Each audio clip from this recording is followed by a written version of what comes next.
Welcome to Police Off the Cuff After Hours, Real Crime Stories. I'm your host, Bill Cannon. I'm a 27-year retired veteran of the NYPD. I retired out of Manhattan North Homicide Squad. And with me today, I have a great NYPD cast. Below me is Miss Homicide, Irma Rivera, who did 25 years on the NYPD, retired as a first grade detective. Additionally, had many, many years working as a Manhattan Special Victims detective. She checks all the boxes. On the upper right is Phil Grimaldi, straight out of Brooklyn. You know how they say straight out of Compton? He's straight out of Brooklyn. He's a retired second grade detective from the intelligence division, but he worked many years in the 6-0 squad. Phil, welcome to the show. And tonight, thanks, Bill. A superstar guest has a great podcast called Crime Time with Duty Ron. Of course, is the great Duty Ron. Thank you for having me, Bill. This is an NYPD extravaganza, and we're here to talk about a case that all of us on the NYPD have worked these cases before, these missing person cases. And believe me, you read, as Duty Ron calls it, you read all these chats on Facebook. He calls it fake book. And you can't believe everything they say because most of them have about 0 seconds on a police department. Everyone here, if you put our years together, we'd have probably close to 100 years of police experience. So we've all worked missing person cases. They're very, very difficult, but all investigations have a certain tone to them. And you can really only get the feel of what the investigation is like when you're working the investigation. So what we know is that Summer Wells is a 5-year-old girl, and she was reported missing on June 15th from her home. And she is at this point, it's been 3 weeks. All right. I'm going to play a short little video to get an idea of her parents and just to see some of the statements they've made in regards to this case. And I'm going to share this video, and we'll listen to that, and then we'll come back, and we'll make comments about what we just heard. There's a lot to talk about here, folks. So hang on. Sure is. I know she didn't want away from this property by herself or off this yard by her swing. I feel in my heart that somebody has came up here and took her, has lured her away from here. The parents of missing 5-year-old Summer Wells saying they never thought she was in the woods near their home, but that they believe she was abducted. Search crews combing through nearly 5 square miles around the Wells home. I have to do one step at a time, I guess, but I'm sorry that they had to spend so many man hours in these woods and everything. I've seen them limping and everything else, and I feel for them. Summer not the first girl to go missing in her family. When my sister went missing, I was in between Arkansas and Tennessee. I don't know all of what happened or what did happen, but I hope that they find her too. When you see cases like that, that's why I lose hope on Summer. I want to keep hope, but sometimes I lose hope. Lose it. Fear beginning to spread through the Wells home as Summer remains missing. And then it really bothers me to find out that we've had sex offenders living within 8 minutes of my house. Keep a close watch on your kids. Yes. Don't let them out of your sight. Summer's parents saying they wish they could search every structure in America if it could help lead to finding her. Now that we know she's not in the woods anywhere, I wish we could focus on finding her. I don't know what, or I don't know.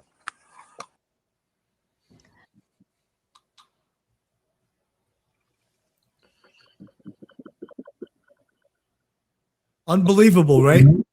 I mean, some of the things that we heard in that video, I don't know how you can speak in absolutes when you're talking about something that you don't know anything about. I just want to go over a little bit. And one of the things I would just like to go to talk to non-police people the first thing that the police do in a missing person case is they search the home of the missing person. That is the very first thing they do. They search the entire house. And then in this case, what I would do is what's called a spiral search. I would start from the home and go outward in that fashion and search in that way. Because she, first of all, she's a 5-year-old girl. If she walked off, how far could she have gotten in that time? Now, some of the things that bother me, and one of the main things that bother me is that the mother, she called the father first to report someone missing. Like, why didn't she call directly to 911? That bothers me a little bit. And just the way that they were talking in regards to, oh, we know she got abducted. Now that they haven't found her in the woods, they're talking in absolutes. And that, to me, That was a red flag for me too, Bill. That was a red flag for 100%. me. That raises a red flag for me. But, you know, something. Let's go to Miss Homicide, Irma Rivera, and I'd like to hear what your take on this, Irma. She's muted. Oh, okay. She's getting Well, it. She's got Okay, I said, why do I have to be first? Well, you know, like in my, Ladies first. Ladies first. you know, that doesn't work in the police department. Well, everybody's blaming the parents again. Like on the West case, the same thing happened on the West case. Everybody blamed the parents. You know, on this particular case, I think because the parents seem to be like ignorant Southern people are blaming them right away. I don't know. I mean, I think the girl could have been abducted from the woods. Why not? The woods are right behind her house. Another thing that a possibility that I thought about that could have happened, maybe one of the brothers shot her with a gun, because I see that the boys were playing with guns earlier. I had seen a picture of them all with guns, but there'll be some blood or there'll be something. But I think that she could have definitely been abducted from her house. And I would check the people in the church. She's so involved in the church. I feel that a lot of bad people join churches, you know, and who knows, maybe somebody sees her, they think that she's not being cared for properly by her family. Maybe they took them for themselves, or maybe it's a pedophile. You know, it's you know, Irma, I just want to show on the screen an aerial view of their home. There's woods behind their home. Yeah, so you could see how remote that is. But And but their house is on a hill. So say somebody in the church sees her, someone in the church, someone in town sees her, they can hang out in those woods and wait around for her. I mean, I don't see anything wrong with it, that can't be a possibility. Like, Can I go second, Bill? go ahead. I'll wait till Irma's done. I feel that could be a possibility. Yeah, no, I agree. And the same thing happened on the West case. You know, everybody was saying maybe the parents, but, you know, how many kids are missing in this area of Tennessee, in eastern Tennessee? How many kids are missing there? Right. There are a lot, Irma, and these are all contributing factors. But if I can expand quickly on this, Bill, and I'd like to just take a moment to let the folks know who are joining in. First of all, thank you for coming in to watch this broadcast with this esteemed panel. When I did my very first video on this case, I only had the father to go with. There was no parents that spoke together. It was just Don Wells. And I said from the get-go, my detective's intuition and my hair on my arms and my first sense, it said that it stunk to high heavens, and I still stand by that. And I'm going to tell you two different reasons why I feel it stinks to high heavens. Is if your 5-year-old daughter goes missing at 1:30 in the afternoon, your daughter goes missing at 1:30 in the afternoon, and then you report or make a phone call to your husband at 4 or 5 or 6:30 at night, that tells me that there's a problem. You know, there's a problem with breakdown of communication, because as parents, we know if the second you lose eyes on your kid, you're calling either the police or you're calling you're making phone calls to get help. And that to me is a clear indicator that there was something wrong right from the get-go. And being that these folks live in the middle of nowhere, it for me takes away from the abduction thing, because if she was in fact abducted in 2 minutes, as the mother told the story, she said, basically the mom said, I went and I told the boys to watch after Summer. And then 2 minutes later, I came back and she was gone. So if somebody grabbed her in that remote area, she definitely would be within miles of the location. Hence, why would you take 3 or 4 hours or maybe even 5 hours before you called 911? It just doesn't add up. The whole story stinks to high heaven. I think the mother didn't know she was missing for a while. That's what I think really happened. I think the mother just didn't, the girl's running around, she's That's playing not in what the she said. backyard. But in her statement that she made, she finally made a statement with her husband.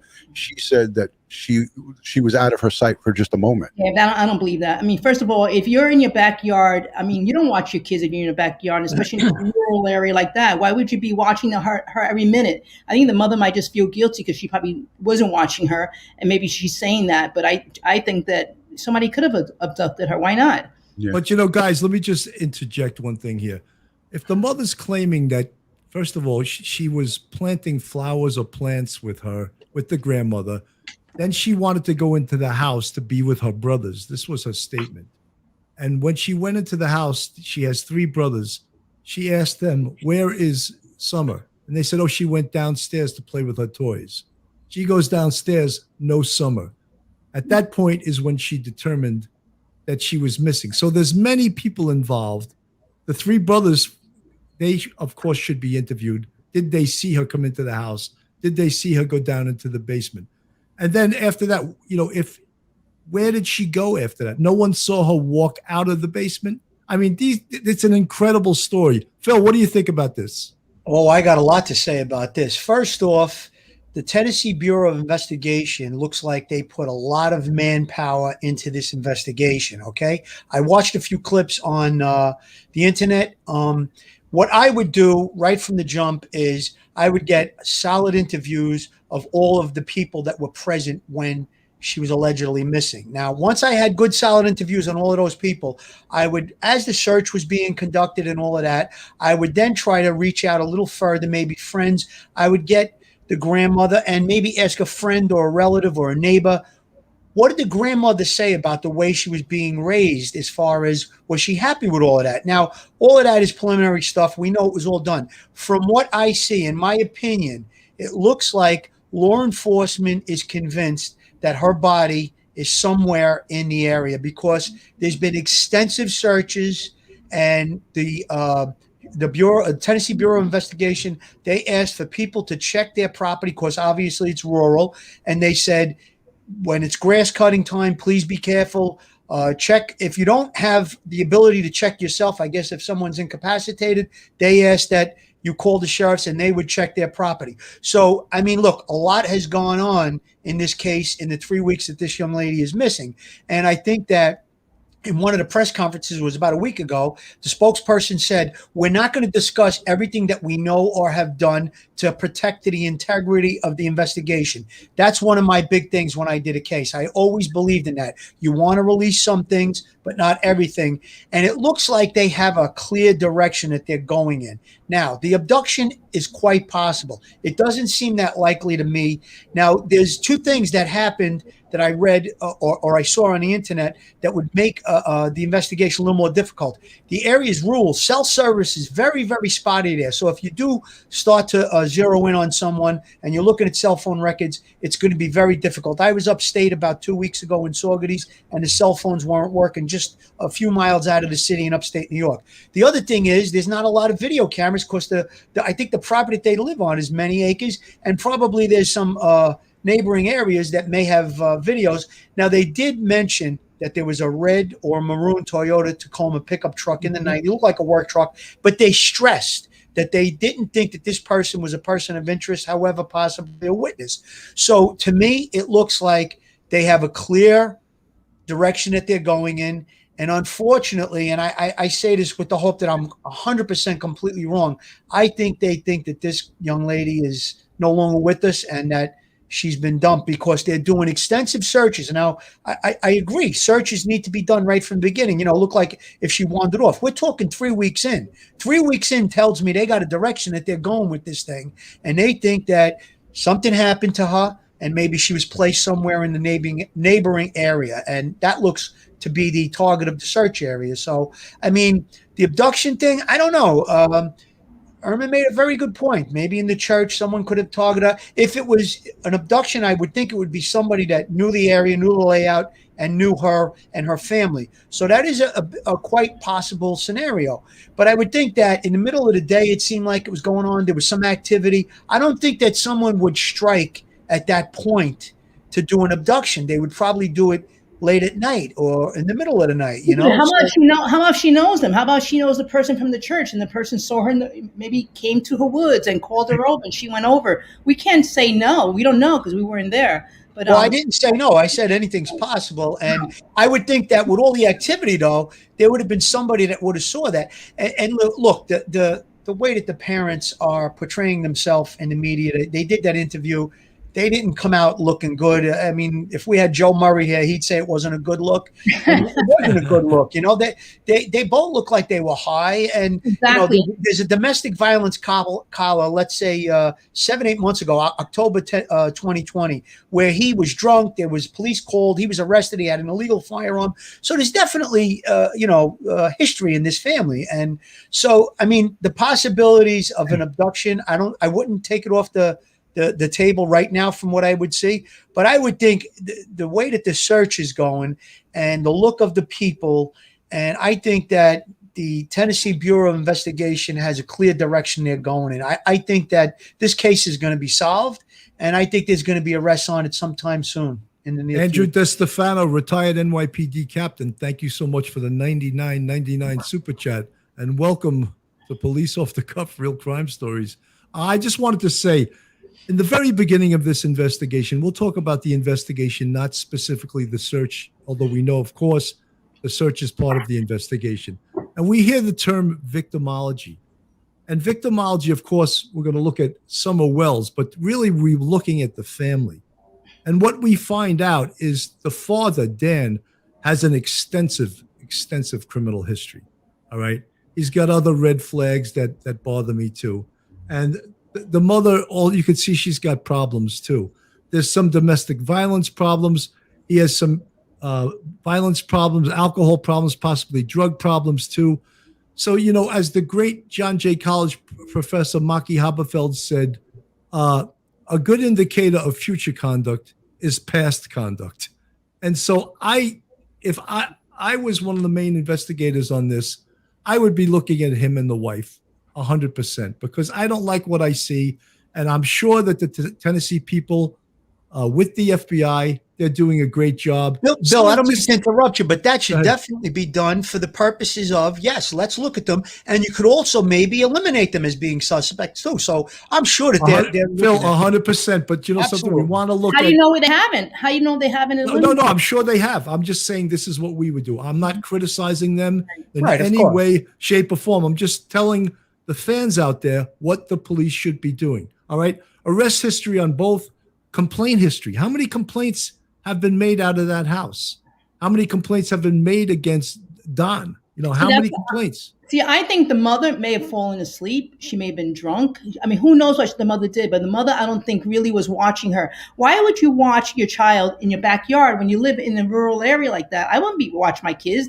They probably run around all the time. She probably runs around. What did they have to watch her? I think the mother made that statement about the fact that she went missing for 2 minutes is because she wasn't watching. But remember, she's 5 years old. She's 5 years old. Yeah. I would think watching her would be the proper thing, you know, even in a rural area, you know. Right, but she's home. You know what I mean? Like she's home. She's in her backyard. We all could agree here that both these parents are not stand-up citizens. Bad luck. They got bad luck. She's taking a gun collar. He's taking a gun collar. He's taking burglary, everything right across the board. He's been arrested in like 5 different states. Utah was his best criminal activity state. He's been locked up in Utah like close to 8 or 9 times. But at the end of the day, the story just doesn't add up. It just seems like a made-up story. I don't believe for 1 minute I don't believe for 1 minute that kid was sent down to the basement by the boys or that she wanted to go play. That is a story that is a story. It is definitely made up, and it's poorly made up. And at the end of the day, it's the investigator's job to unfold this case and put the pieces of the puzzle together. And I'm sure, as Bill said, they're doing all of the investigative steps because the TBI, who is Leslie Earhart, Sheriff Lawson, and all of the folks that are involved. We don't even have names from the FBI, but they're all getting together and they're using all of their forensics capabilities. There's no, listen, I had a guest on that donated $2,000, a young college student. He couldn't even get a cell connection. He told me he went to the best spot possible. If you look at all the reporters, they're doing news reports from a berm on a hill, and they can't move. One of the news reporters says if we move 2 feet to the left, we lose our signal. So everything is challenging, but at the end of the day, these folks don't seem like the brightest tools in the shed. They are going to they had to have made a mistake. I believe they have or will make a mistake, and the stories will the story will unfold on them as the investigation goes. Dude, Ron, on the screen I have Summer with her 3 brothers. Now I believe they're like 9, 10, and 12.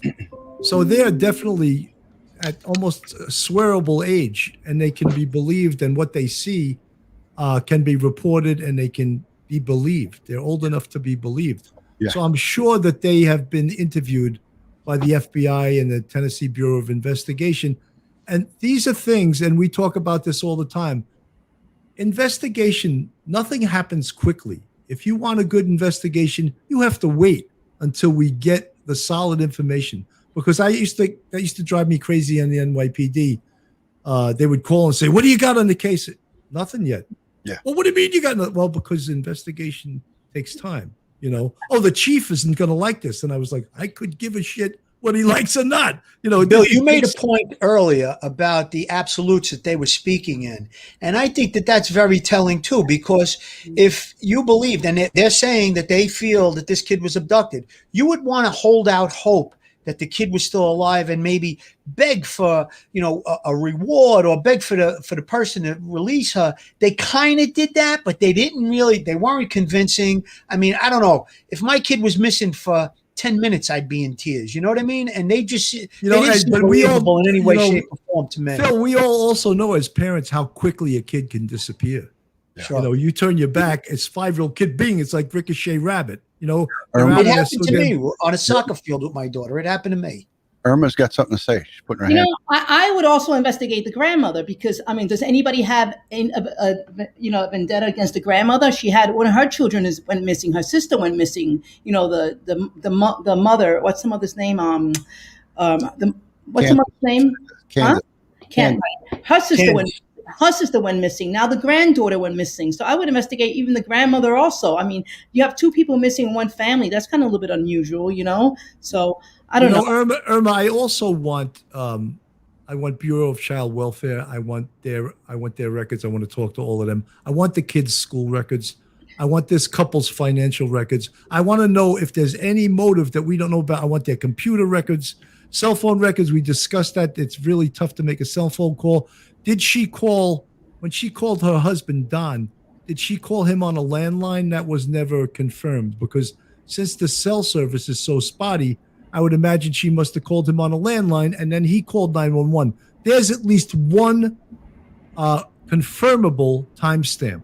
I don't see a problem with that. Some women will call their husbands before they call the police. Some women will do that, especially a woman who's in a domestic violence situation. Maybe she was afraid of calling. Maybe she called him first. I mean, maybe he was hiding something. Maybe he was at work. Yeah, that's not a big red flag to me so much, right, Bill, about not calling. That's because of their history, that they don't seem like they're running to call 911 so quick. So I get that. But Irma made a good point, and I said it earlier.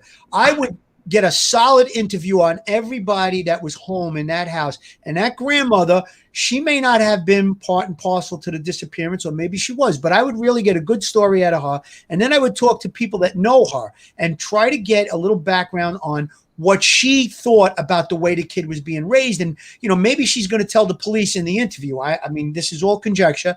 Maybe she's going to say, no, everything was good, but yet she told a friend or a relative, I don't like what's going on. They're getting drunk. They're getting high. That kid's being abused. Now you have something to go back at her, because you want to start in the peripheral when you start to really look at the family. You know what I mean? Anybody, because the mother and father, they're going to give their stories, and maybe you can punch some holes in that. But I would start with the peripheral, like Irma said, the grandmother. Get a good story from her. Maybe she's involved in it. Maybe she's not. But if you can maybe get a kink in the armor with her, and then you can exploit it to where you can get some real background on what was going on, and then maybe lead to, finding what happened to this young I'm not lady. saying the grandmother would be involved, but is there anybody who has something against the grandmother? Is what I'm Yes. saying, And also, they mentioned a woman in the church who the little girl was so fond of. Who's this Yes. woman in the church? I mean, who her relatives? I mean, somebody might see this little girl.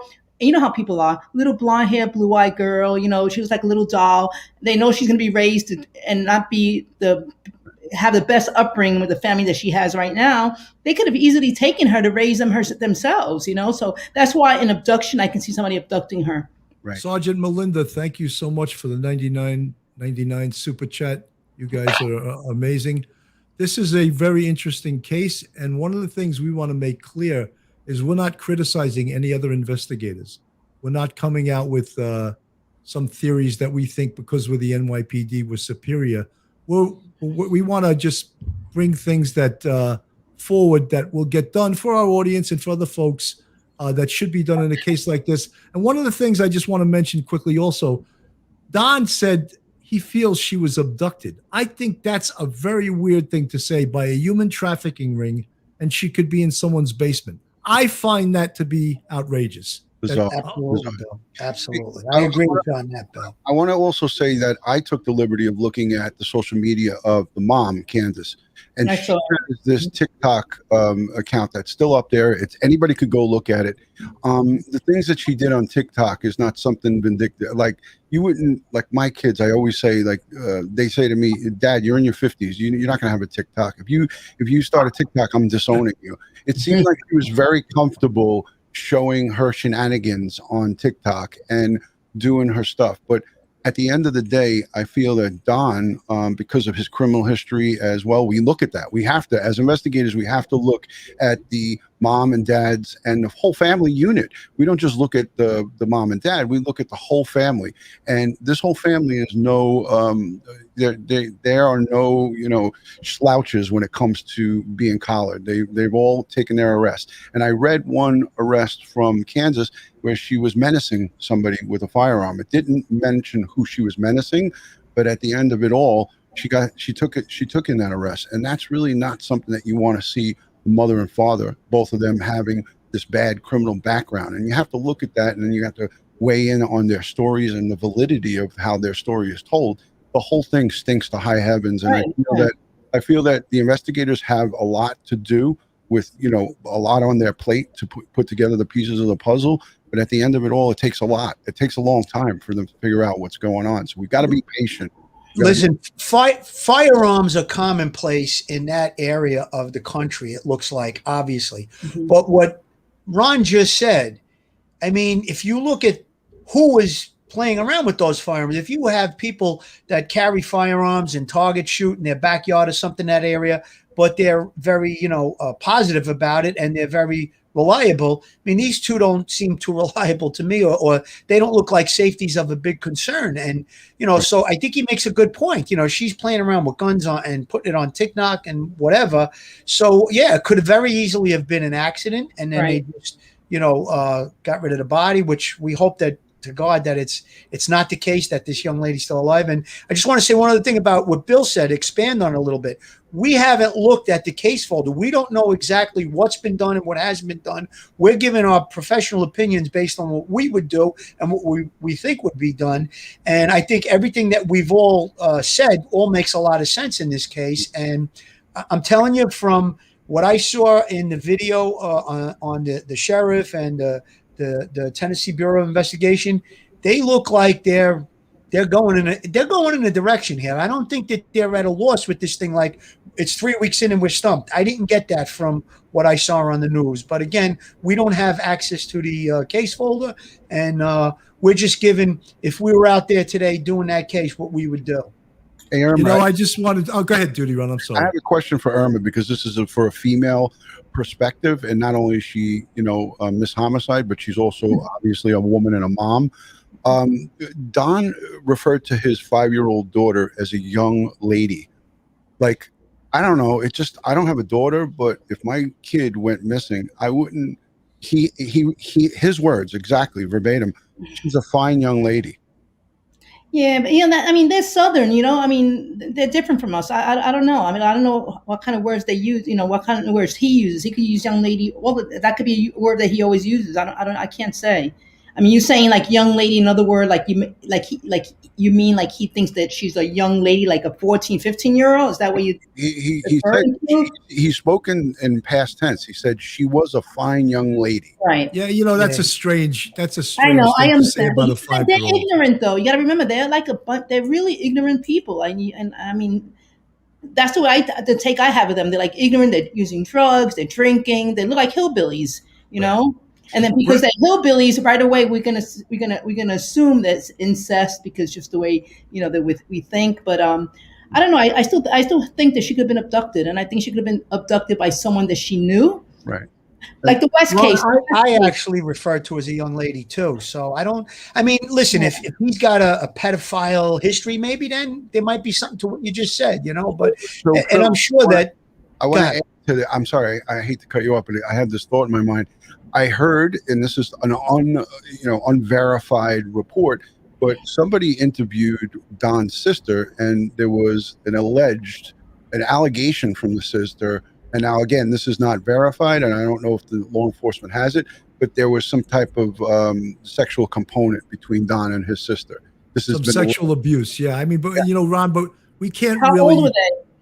Well, She- she's she 6 was years younger than he was when Yeah, they were growing up. but it happened when she was 7, she said, or Yeah. 8 years old. So, Guys, I That's just a want to. We have to possibility. go to a quick commercial, and we'll come back and we'll get more into this investigation.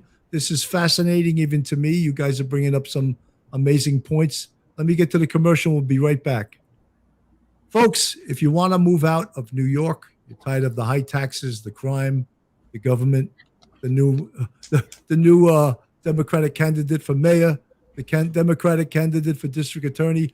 Well, Carol Waters sells real estate down in Myrtle Beach, South Carolina. She at one time was a bartender at Fitzpatrick's Hotel in Midtown. She did that for 20 years. Her and her husband, Rob Mayen, now sell real estate down in Myrtle Beach, South Carolina. Whether you want a vacation home, a condo, or you're going to move down there for good, give Carol a call. She works at the Beach Realty Group.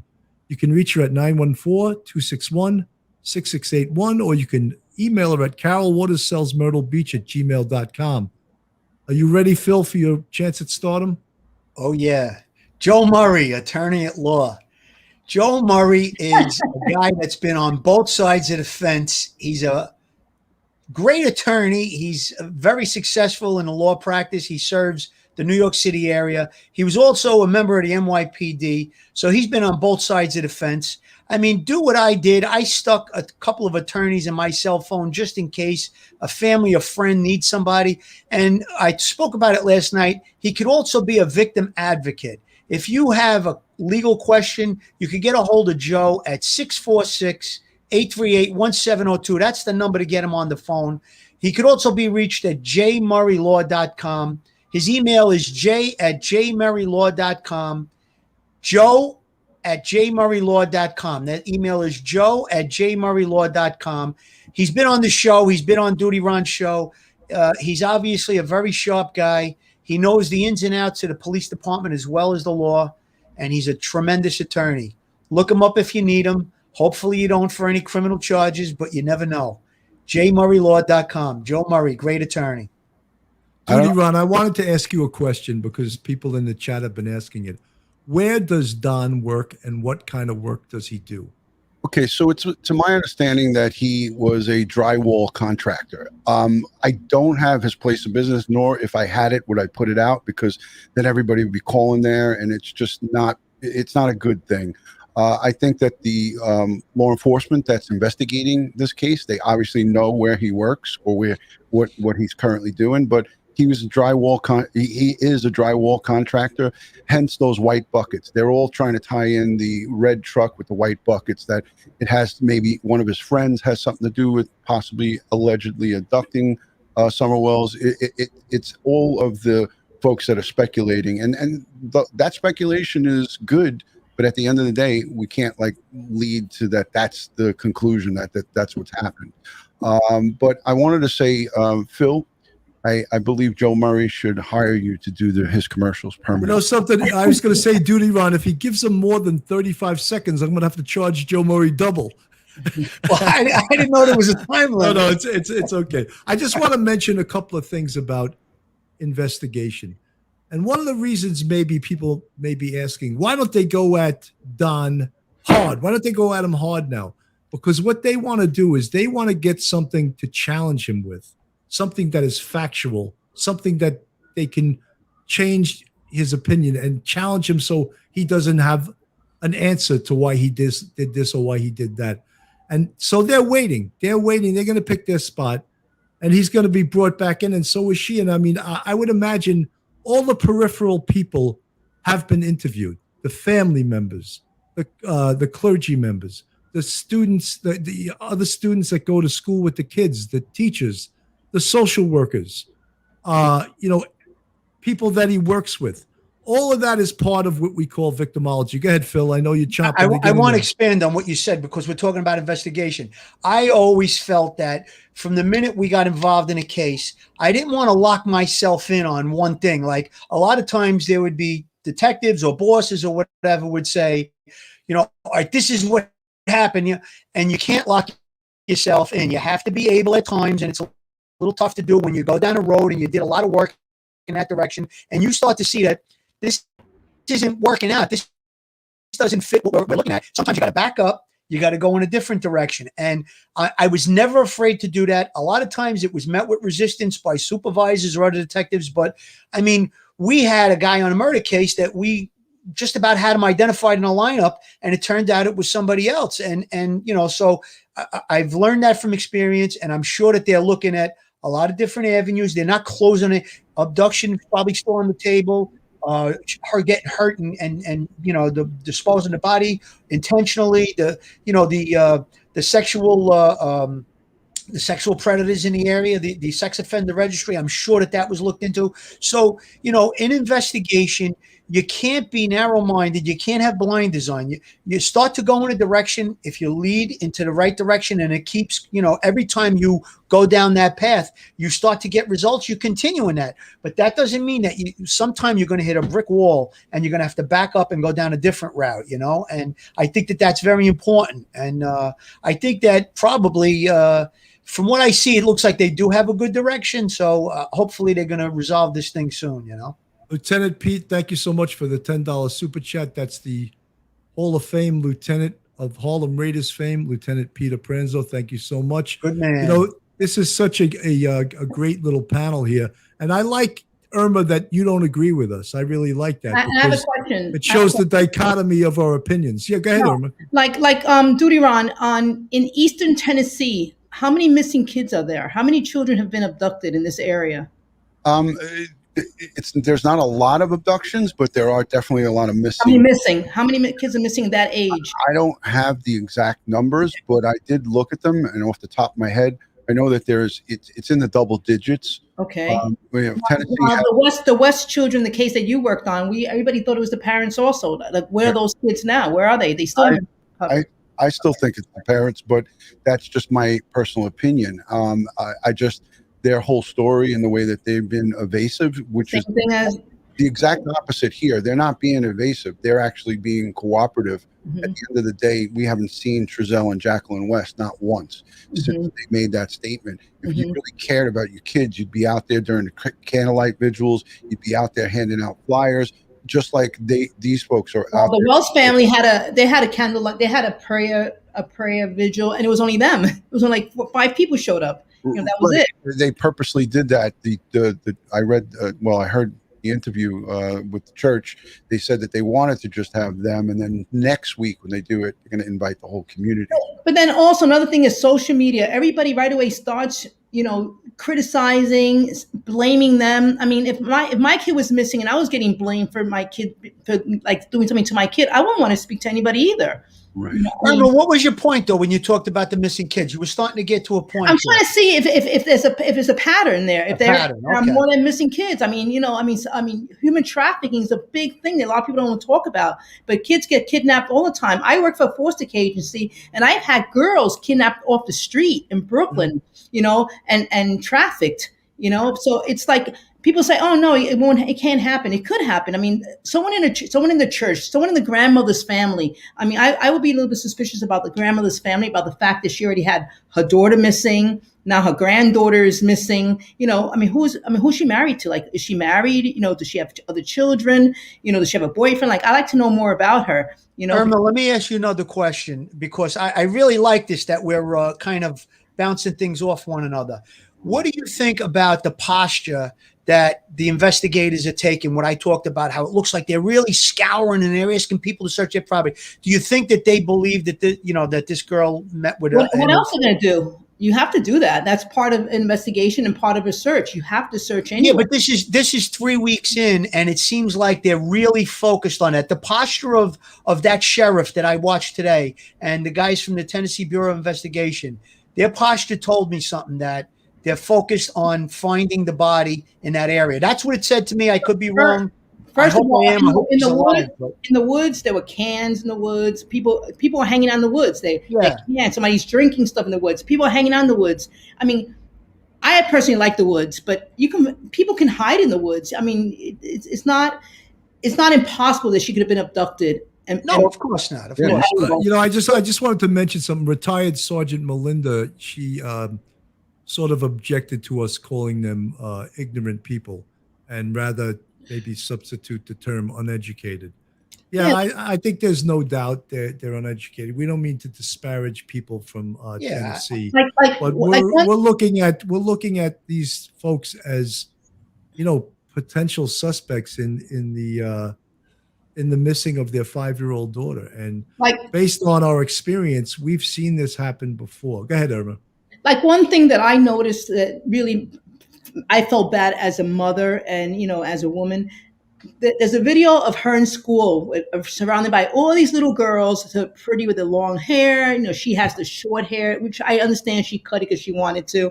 But she looks kind of like, she reminds me of Lisa Steinberg a little bit. How Lisa Steinberg, there was a picture of her.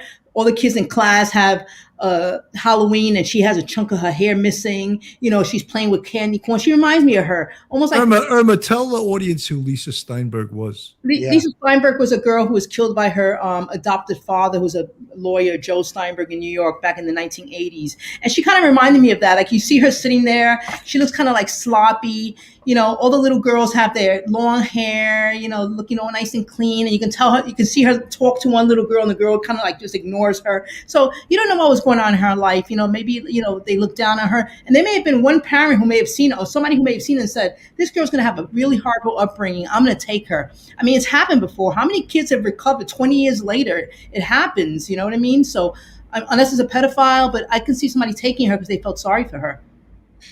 Yeah.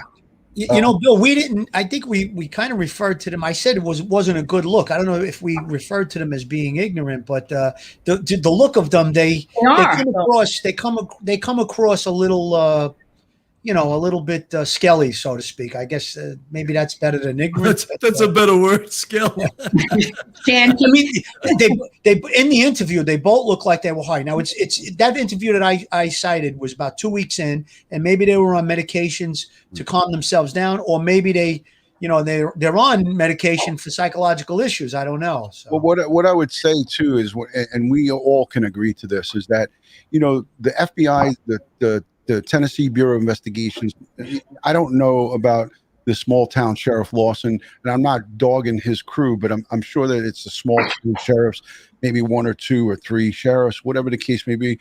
I feel that the investigation will, between the FBI and the TBI, they will definitely get to the bottom of this in due time, because there's so much forensics that needs to be looked at, like their electronic communication.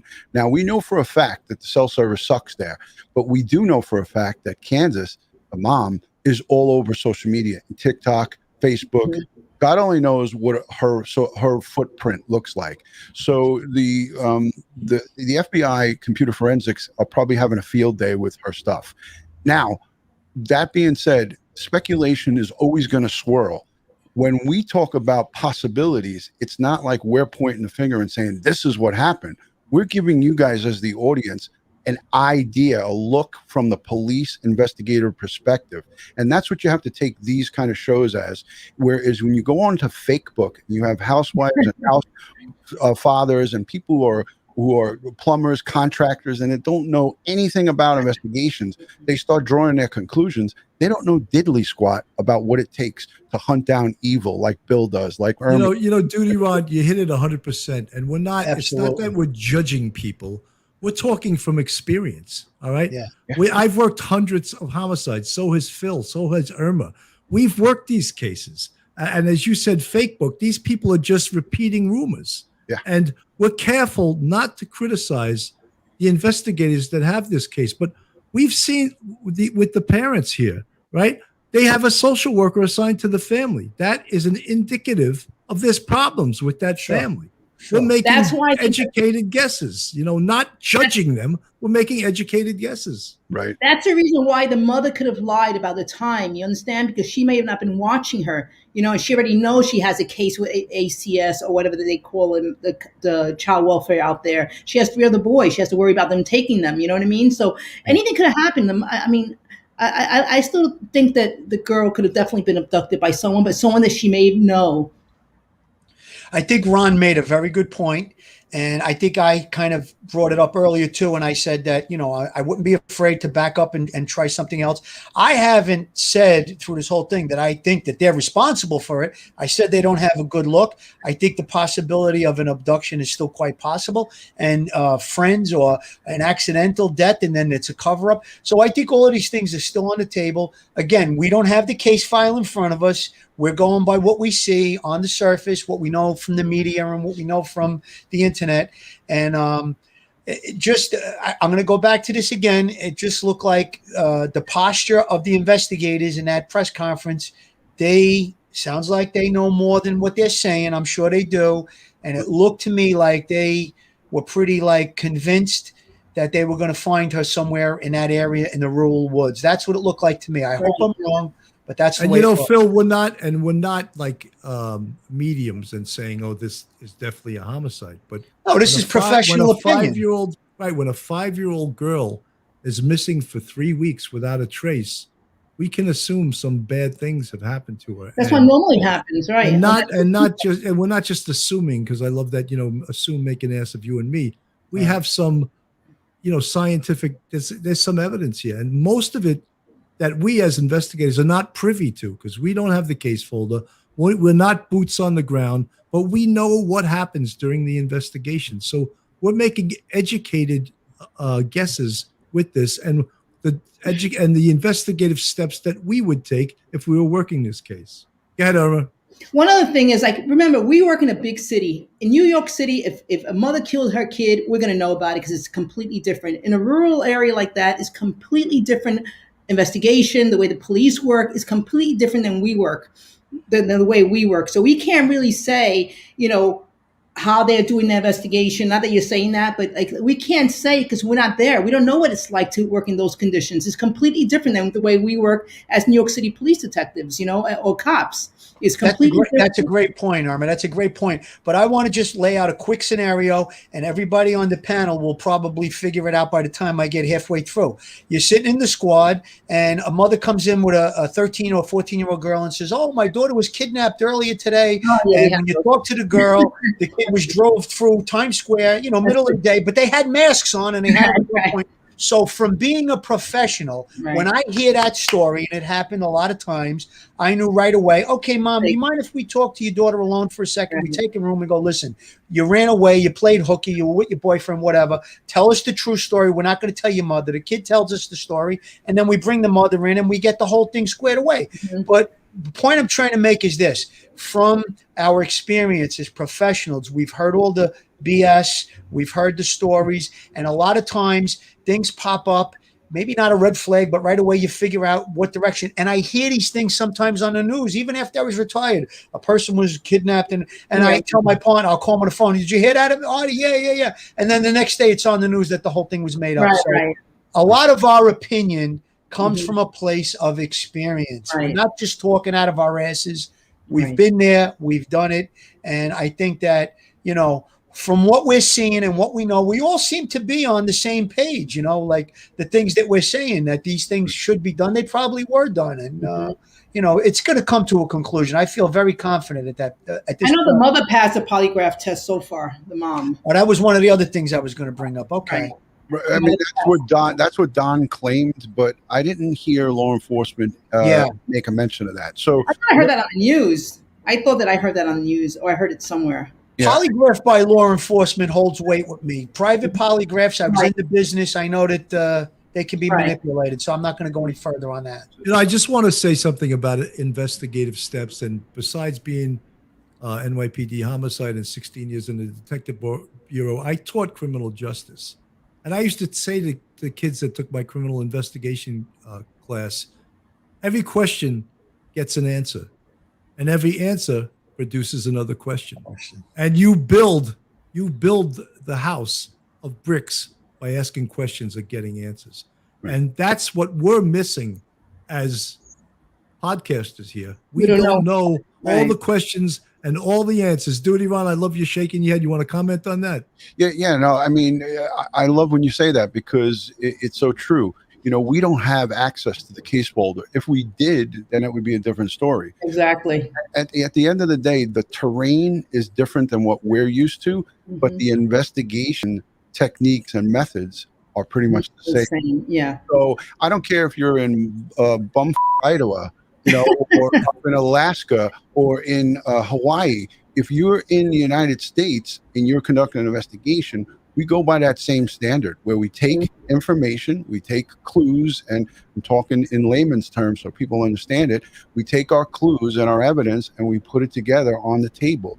And sometimes that puzzle takes a long time to put together on that table, and you get frustrated. And that's why the Captain Tim Coop, who's in charge of the search and rescue and is not an investigator, he said we need fresh eyes because my men have already looked through the fields and looked in all the places, but I need fresh bodies to come in and new eyes to look, because one detective is going to look at a thing, or one investigator is going to look at the thing a different way. No two people think exactly alike. So that's why it's important to have a team. And we all knew, listen, I supplemented many homicide investigations in the warrant squad. And at the end of it all, when I'd see these teams together, it'd be like 6, 8, 10 detectives sometimes, depending on the case. And everybody. That's a great point, Ron, because I've said this before and I'm going to say it again. There's no one detective that solves the case. It's always a team effort. From the minute that you call 911, it's more than one person involved. So if there's any detective that says stands up and says, I solved the case by myself. No, Phil, that's not true. Joe Kenda solved over 300 by himself. I forgot about him.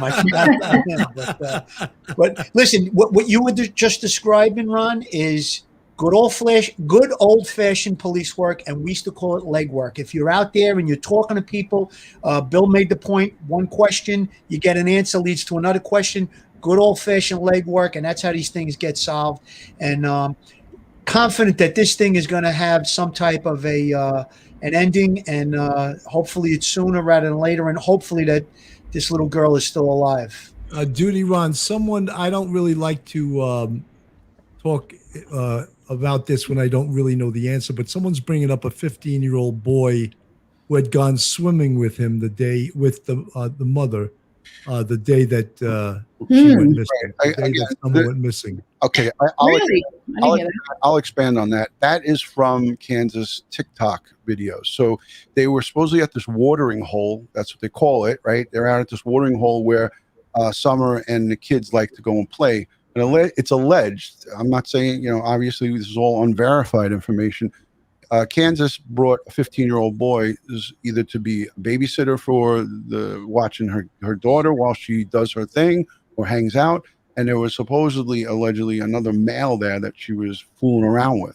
Now, I don't know if that's true or not, and that she was not paying attention, that the little girl went under the water for an extended period of time and she was semi-conscious. Or this is, again, a fake book internet rumor that I can't verify and that the police are not speaking about, but that doesn't mean that the police don't know about this and that they're not, again, putting the pieces of the puzzle together by doing these investigations, which sometimes can be in hundreds. They have 850 plus tips that were called into the TBI at 1-800-TBI-FIND. So We lost his video. 850 plus tips, and none of them have panned out to be credible tips at this Duty Ron, we lost your video. We're just hearing you, but we're not seeing you. Okay, I'll work on it. Did you see the video of the picture of her and the mother in the car with the daughter? And they said that was a couple of hours before she went missing. Did you see that one? Where Yeah, supposedly they went swimming. and they were saying, who's the person in the car with her? Who's the woman in the car with her? They said it wasn't the grandmother. It was somebody else. Yeah. Well, that swimming thing, that would be a possibility that, he's back. A possibility, maybe she, God forbid, drowned, and maybe they. But I'm sure that the investigators know about that, would have searched that lake. I mean, that would be a ground ball to something to do right in the beginning. Mm-hmm. Well, how about the 15-year-old boy? Who is he, and who's the man? I'm sure he was interviewed. I'm sure of that. Yeah. Let's just touch upon the search, which is a massive search with terrain that is very, very difficult. And one of the things we've done in New York City also is that it has to be very organized, or else you replicate effort, meaning that you research places you've already searched.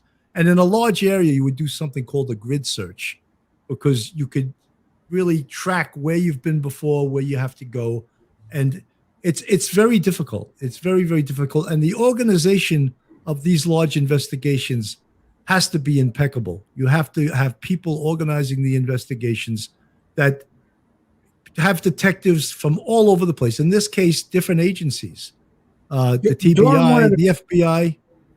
During one of the press conferences, Bill, it's funny you bring that up. They were talking about how one of the reporters asked the question, said, is it true that you didn't want civilians to help in the search? And he said, the areas where we're searching, the terrain is pretty tough, and we have control of our people, and we know we can account for them. At the end of the day, if it gets dark out, we may not be able to account for all the civilians. So we don't want any tragedies. So I think what you're saying is absolutely true. You need to have it controlled.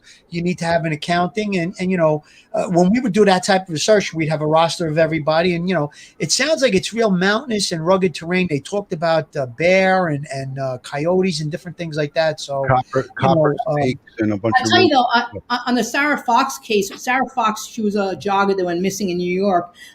They found her, I think it was like a couple of days later, and it was the summer. I cannot believe how decomposed her body was in a couple of days, Well, so like the warm weather will do that. Yeah, the warm weather. The hot weather. I mean, she was so decomposed. I mean, only way you can tell she was Caucasian was by her legs. I mean, she was completely eaten up by the animals, dogs, rats, I mean, and this is 3 weeks. So, I mean, only thing that would be left if she's out in the fields would be just her clothing right now. And Irma, that's a good point, because a lot of times civilians haven't seen dead bodies like we have.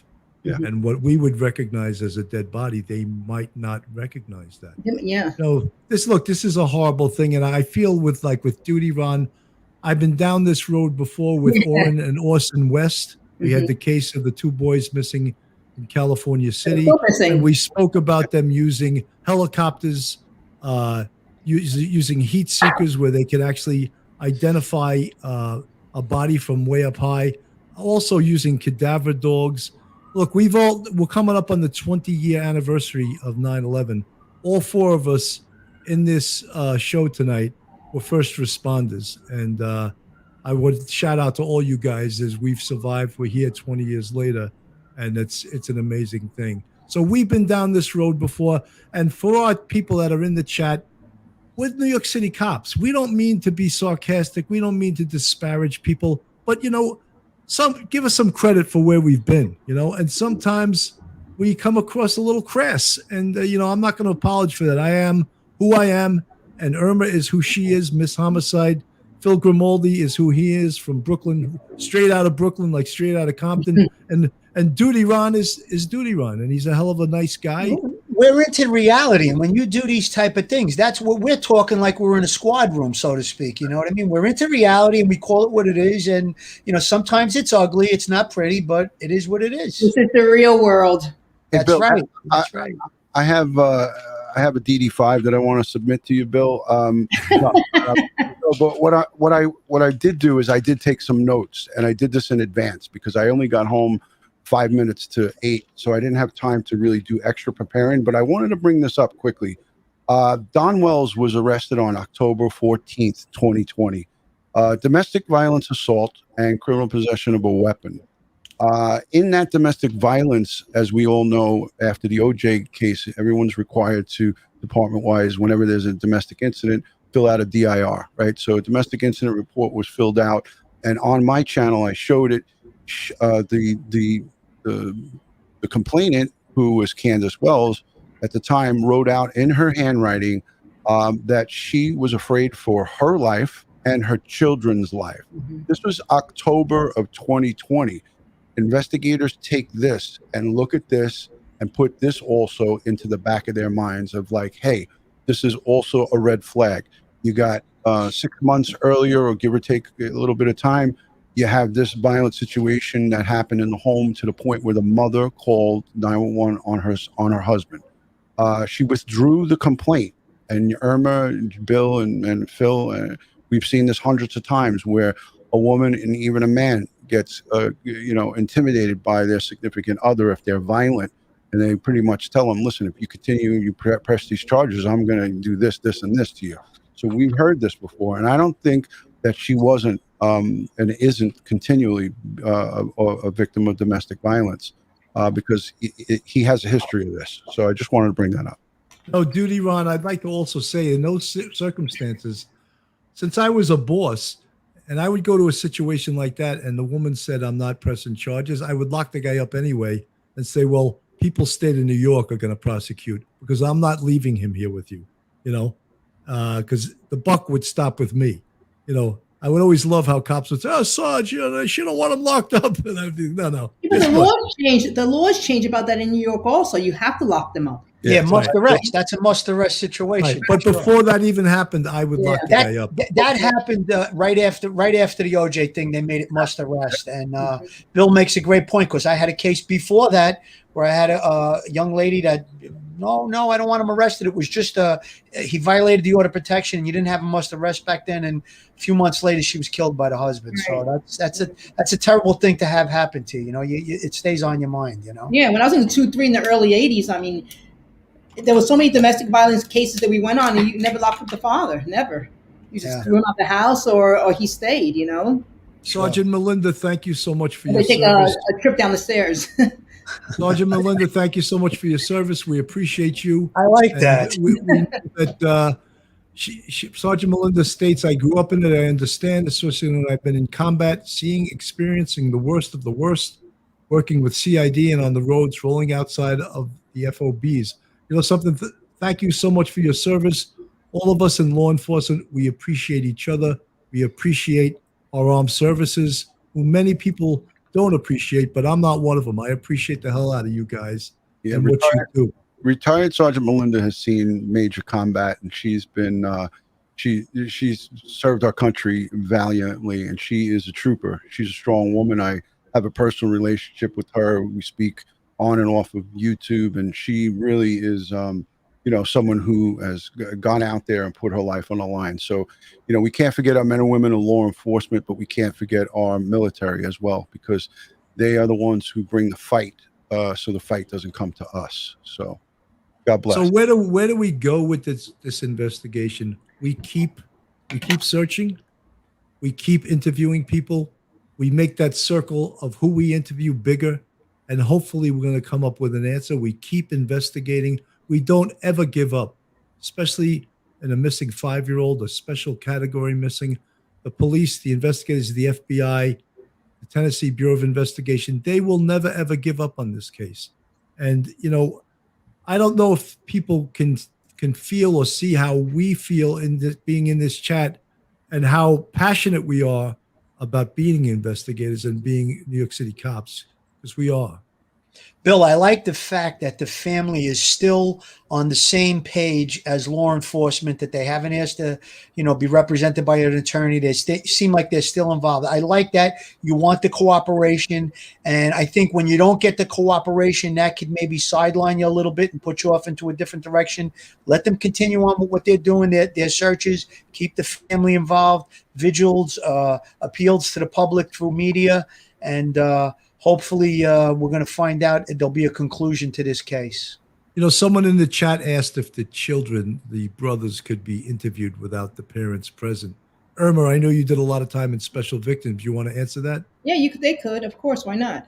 I don't see why they couldn't. Is They're not unless they, unless you think that one of them did something to her. But I can't. I don't see why not. I mean, I would Because if you interview them in front of the parents, they're not going to tell you the truth. no, I would do that. I interview many kids by themselves on even on Sure. homicide cases. And ACS, you can get ACS involved. The social workers can interview them also.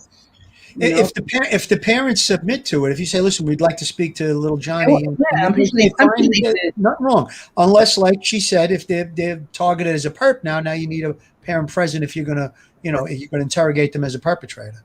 Irma, I took the liberty of doing a little investigative work because you asked about the missing children in Tennessee. Mhm. I was way off. There's over 150 missing Wow. kids. What are the ages? Young kids like her? It varies. It goes all the way up to teens, to And never recovered and not recovered. I don't have those breakdowns, but I looked at right now it's over 150. What time frame, Don? Is that Ron? Is that over a long period of time, or you don't know? No, this is currently right now, right? That's a lot. Now. So that's what the outstanding figures are for now. No, but I mean, could it be from like 25 years ago, or is that you don't know? I didn't look at each individual case, but yeah, Right. I didn't get a chance to look. I want to look at that. I haven't had a chance. Somebody else also mentioned in the chat, how long of a criminal history does Don have? And I did take the liberty today of looking into that. And it spans all the way back 30 years ago to 1991. So his first collar, it was on or about 1991. So he's got a 30-year history in the criminal justice system. How old is he? It's 56. 56. Huh? The or reason I brought 57. that question up because 150 sounds like a lot, but if it's over a 40-year period, it may not seem so. Yeah, but how about if it's within a 10-year period and it's a person who's been doing this for 10 years? I mean, it's happened, Yeah. Before. Yeah, that sounds like a high number. It's That not doesn't- a high look. Yeah. For the state of Tennessee, it seems like that's pretty high. That's a pretty high Yeah. number. But that's the state. I was talking about the eastern part of Tennessee where she's from. Yeah, I couldn't pinpoint that. I looked at the state number. Yeah. Like your kids, the West kids, like whatever happened with them? Are they still looking for them? They're still searching for them. The case is still active. They haven't found them. It's That's the happened. whole thing about That's this girl, happened with right? us too. Yeah. Yeah, but there were charges filed in that case, no? No. No, No. the police chief gave an update today. Captain Chief Terry, he gave an update today that it's still an ongoing case. It's not a cold case. They're still investigating current leads, and they're still just investigating. But they are frustrated. They have tons and tons of leads coming in, but none of them prove to be significant. So, but they continue to follow up on all the leads, just as they're doing here in Tennessee. So, Thank you, Lizzie B. Savage, for the $5 super chat. Duty Run was touching upon the leads they get, people calling in tips, and the last time I checked, there was over 750. There's probably closer to 800 right now. it's So far, It's 850 now, Bill. 850. So Yeah. far, none of the tips have panned out. But as investigators, we know that you have to check out every single one of those tips and do what we call a complaint follow-up on it. And it just has to be done because you never know that one tip that comes in that could be the smoking gun that solves this case. Absolutely. Folks, Okay. Yeah. any further? Something as simple as a recanvass, and I talked about this. I had a homicide case, a recanvass, and it was a person we spoke to, the first person we spoke to. 6 months later, recanvass gave up the guy that did it. You see? So Yeah. you never know. Right. No, Are we at the end yet, I Bill? hate to be pessimistic and have people say, "Oh, you're thinking this is a homicide," without any evidence of it. But we know from working these cases, a 5-year-old missing for 3 weeks, it's not a good thing. Right. And could she be alive? Absolutely. Could she have been abducted? Could someone have taken her? Absolutely. I mean, Give her a better life. yeah, we yeah, hope. I hope and Yeah. pray. I hope and pray that she's still alive. And those extensive searches that I cited 3 or 4 times already, that tells me that they're going in that direction. So Right. it seems that she's no longer with us. God forbid. I hope it's wrong, but That seems like the posture of the investigators and what the sheriff's doing and the officers involved, the police involved. It seems like that's what they're looking at, to find her somewhere in those rural area, those woods, those mountainous area. Are those two boys twins?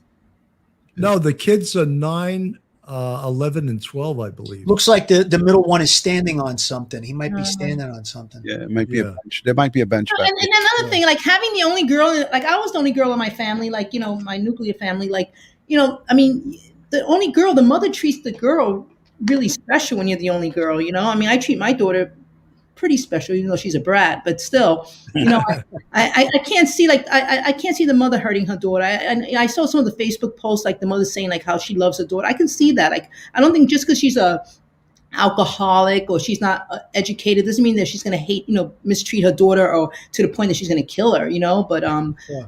And I think that's where, Irma, the probability of an accident / cover-up. That's where I can see it happening.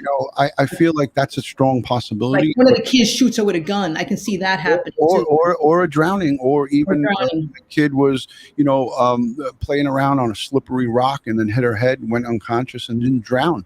And any of these things are possible, but I think the mother, that's why I think the mother's timeline.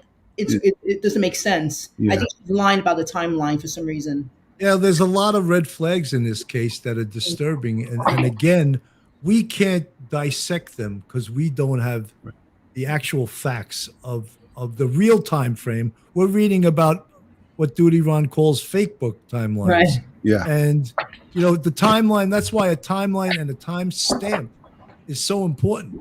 And the timestamp, one of the timestamps will be when she called her husband and then when he in turn called 911. That's a scientific timestamp, right? Hey, Bill, I wanted to ask you too. You have 560 something people here in the chat. Out of the folks that are in the chat, please let us know if you're new and hit that subscribe button, hit the notification bell for Police Off the Cuff. But let us know if you're new, first time viewing, so Bill can say hello and all of us can say hello to you. I know that we took the time to give you the meat and potatoes of our investigative skills, and we have not been paying attention to the chat. But I just wanted to get an idea. If you're new, just let us know new, and please consider subscribing to Bill's channel and hitting the bell so you'll get all of the notifications and all the videos.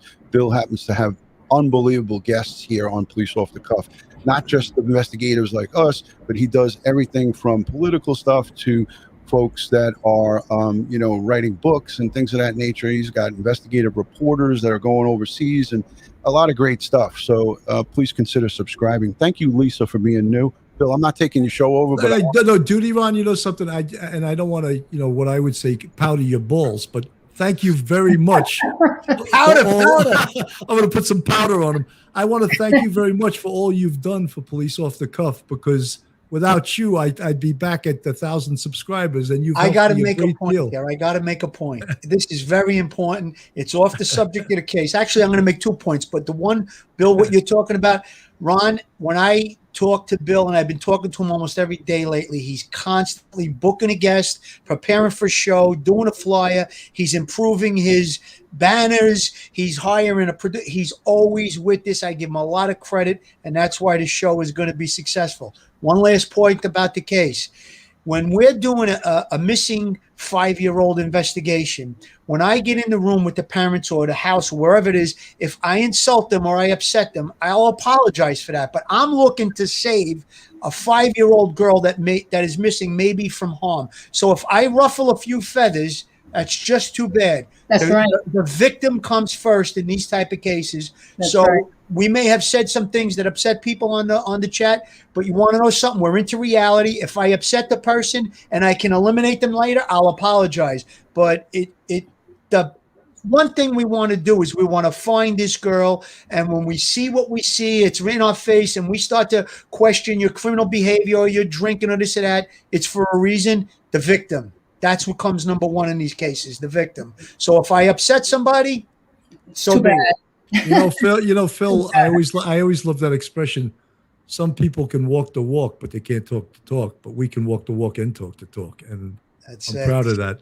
And everyone on this panel tonight can walk the walk and talk the talk. Having said that, I'm going to give everyone their last round because we're at like an hour and 15 minutes. Let me start with Irma. Irma, final last words. I want to a shout out to MC Mike in New Haven. Mike, I want to say MC's hi. Audio, great junior MC Audio. broadcaster. I'm doing I his love shows him. next month. To Raquel, Busa, and Antoinette, I just want to say hi, and hopefully hopefully this child gets found. But the way it's going, my hopes are not too high on that right now. Phil, last words. Just want to say I'm delighted to be in the company of everyone on this panel. I think that we're all professionals and all of our input made a lot of sense. I enjoyed this program. Bill, you're doing a great job. Ron, you're doing a great job too. And keep up the good work. Let's hope for some type of, this case comes to a conclusion. I would love to see this young girl found alive. Doesn't seem very likely at this point, but let's find a conclusion and hold responsible whoever is responsible for her disappearance. Duty Ron, last words. Bill, first of all, I just want to say thank you for having me on with you here. And the panel that we have put together here is just, this is a testament to the police work that goes on, not just here in New York City, but across the United States. Consummate professionals who put their heart and soul into bringing justice for the victims and their family, bringing closure to these cases is our primary goal. We're not here to tip each other's caps and say, look at what I did, look at me. It's about bringing justice to the family and for the victims. For the viewers that are out there, and listen, there's hundreds of crime channels, there's hundreds of folks who sit at home and do Google searches and talk about cases. But when you get a channel like this, and there's many others that I could just mention all day long from the police side, there's a few. Okay, Police Off the Cuff with Sergeant Bill Cannon, my channel. There's the interview room, and there's so I could just go on for 5 or 10 minutes. But when you want to get something from a police perspective, go to the folks who walk the walk and talk the talk. We're here to show you the police perspective and the police side. So this way there's no confusion. There's so much misinformation out in the Twitter sphere and in Facebook and all over social media. If you sat and listened to it all day long, your head would explode. But at the end of the day, if you want to get factual information from a police perspective, these are the places where you should be. And again, make sure everybody subscribes to Police Off the Cuff and hits the bell and notification. But I'm honored to be here with this panel. Duty Ron, thank you for all you do and have done and will do in the future, I hope, for Police Off the Cuff. Irma, you're a superstar. And, Wait, I don't have a police sign, but I have this. Lower East Side, yes. Lower East Side, baby. She's the Lower East. And how about this? Where'd you get that microphone from, Bill? And this new microphone I got from Duty Ron, and you can see he's got on our cup. That's our motto at Police Off the Cuff, dipped in butter. You know, I got to bring my cup next time. I also want to thank Josh, who is also Duty Ron's a webmaster, and he's doing an unbelievable job for us at Police Off the Cuff. And look, I'm very thankful. I've been podcasting now for 2.5 years, and it's taken me this long to catch on.